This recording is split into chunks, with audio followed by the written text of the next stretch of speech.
Hey everyone, this is Des Pena, aka the Trillionaire Woman, giving you secrets that only the billionaires use. I help six-figure plus entrepreneurs and business owners create and maintain generational wealth that actually lasts. Now, without further ado, we're going to go ahead and get into the topic of who you need to become in order to attract the finances that you want in your life.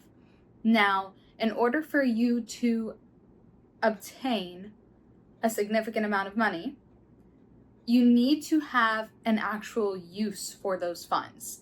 With great power comes great responsibility. You can equate that money equals power.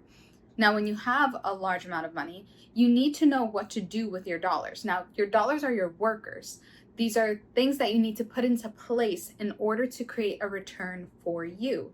Now, this can be used in multiple different ways. This can be used for investments, and investments don't necessarily have to be in direct correlation to your business. This can be in relation to your education. This can be in relation to your marketing.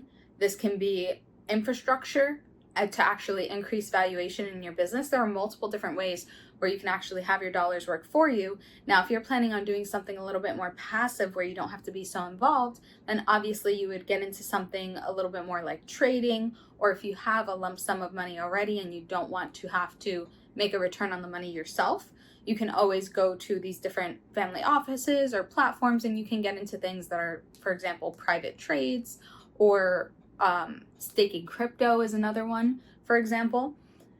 And in order for you to even get to the point where you have these funds to be able to allocate towards investments, you need to grow into that person.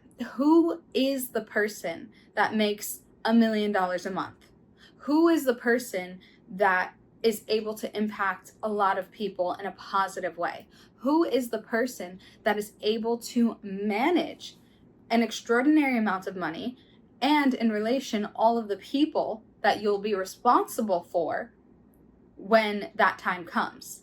You're building a kingdom here. You're here listening to this video right now because you are creating a kingdom for yourself. And as the queen of your kingdom, or as the king of your kingdom, you have a high level of responsibility.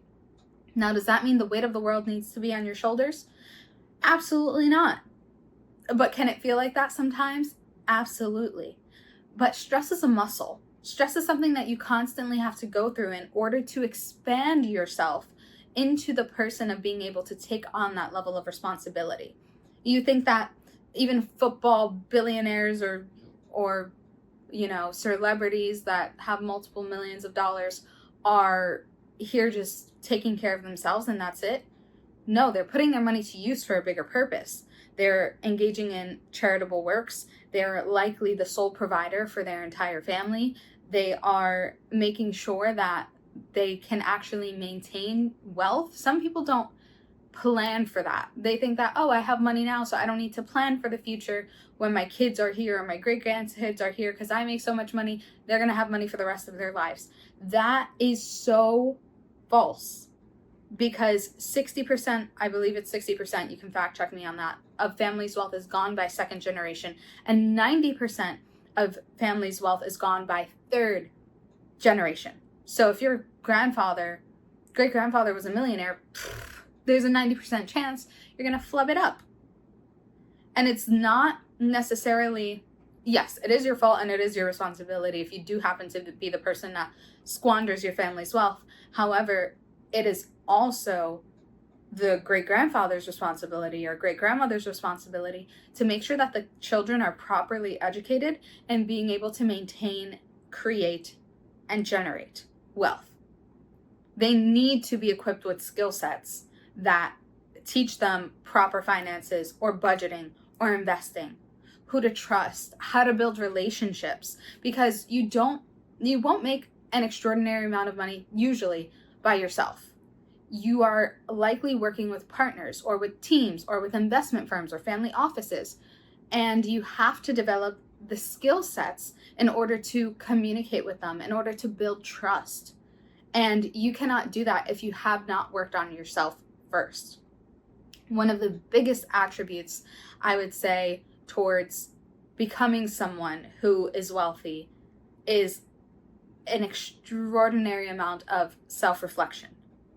Understanding what your limiting beliefs are, understanding where you have money blockages, understanding your relationship to money. Because if you were grown up in a household like I was, where I was with a single mom, there's scarcity mindset left and right.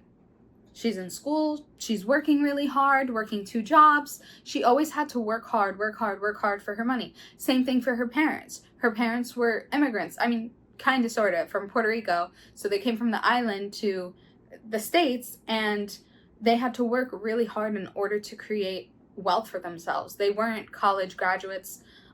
Maybe I think my grandmother went to college for a little bit. I don't know if she graduated or didn't, but luckily they were able to find jobs that were able to support the family. But that's all pretty much they were able to do. Support, and then maybe 1 vacation a year or 2 vacations a year max. I'm pretty sure it was just 1. And by the time my mom had me, my mom needed so much help because she had me at only 19 years old.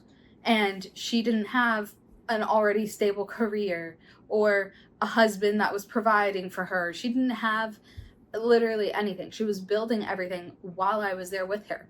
I would go to her college in Lehman College in the middle of the night at 9 p.m. when she would finish work.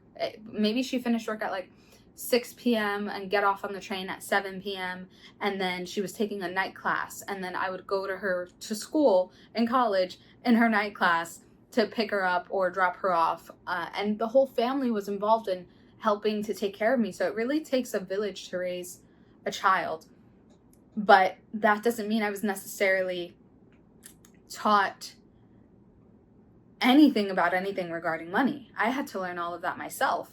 Luckily, my grandparents were a little financially savvy, where they're just like, have a 800 credit score or 750 credit score and above, and always save, always save, always save. So I had good money habits, but that doesn't necessarily, being someone who's an avid saver or hoarder doesn't make you wealthy. You have to take risks. You have to, or else your money can never grow. You have to be willing to put it in places, whether that be for yourself or for education or for simply a return, or to build your credit, for example, so that way you can leverage more capital. You have to be willing to make that sacrifice and put that risk in, because there's no other way to get there. There's literally no other way to get there without risking a little bit of something. And you may not perceive, if you're not putting up money, you may not perceive time as a risk. So if you're investing an extraordinary amount of time into something or learning a new skill set, that's also a risk you're taking, because that's opportunity costs. You're literally trading your time instead of your dollars in order for you to learn something, execute on something, take action, and you have no other options outside of complete focus until you actually get good on something before you can start dispersing your focus. Because if you're someone who's going to have dispersed focus immediately upon starting a task or starting one business and want to hop over and do another one, until you're making 6 figures in one business, I don't recommend starting another business.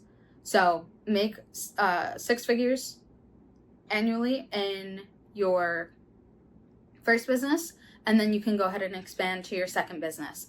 And I wouldn't expand if that first business cannot run at least semi-passively without you. You should be building these systems and infrastructures in order to create a optimal, productive work environment, even if you're not there every minute or every second of the day. And when you do that, that's when you can start allocating more time, more money, or more resources to, for example, secondary business.